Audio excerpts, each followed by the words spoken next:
Diamonds are the hardest and most valuable gemstones on Earth. Because of their durability, many people attempt simple home tests to check whether a stone is a real diamond or just an imitation. One of the most popular and easy methods is the fire test. This method relies on the diamond's resistance to extreme heat and sudden cooling. Although this test can provide helpful insights, it is not 100% accurate compared to professional laboratory examinations. Still, it can give you a strong indication of whether your raw stone is a diamond or a fake. What is the fire test? The fire test is a simple procedure where you expose a suspected diamond to high heat using a lighter or small torch, and then immediately drop it into cold water. This process creates what scientists call thermal shock. A real diamond will resist the heat and cooling without damage.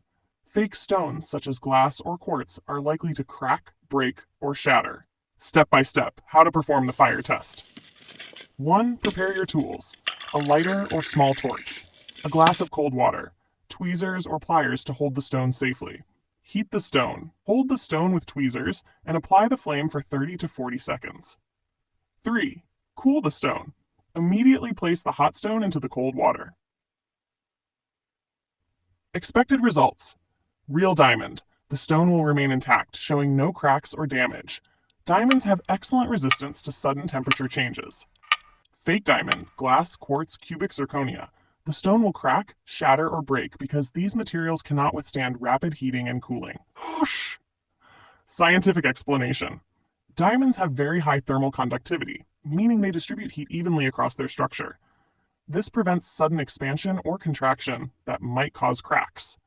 On the other hand, glass and other imitations conduct heat poorly, so when cooled quickly, they expand and contract unevenly, resulting in fractures. Advantages and limitations of the fire test. Advantages. Quick and simple method. Helps to distinguish diamonds from common fakes like glass. Limitations may destroy imitation stones completely. Not 100% reliable for diamond identification. Involves risks when handling fire and cold water. Important tips. Do not rely solely on the fire test. Use it along with other methods such as the water test, density test, or microscope inspection. Handle fire carefully to avoid burns or accidents. If you believe your stone is valuable, always consult a gemological expert or certified laboratory for an accurate result. Conclusion: the fire test is a traditional and experimental way to identify whether a raw stone might be a real diamond. While it can reveal many fakes quickly, it is not a scientifically precise method. Think of it as an initial step, not a final proof. For full confirmation, professional testing remains the safest and most accurate solution. Go worse!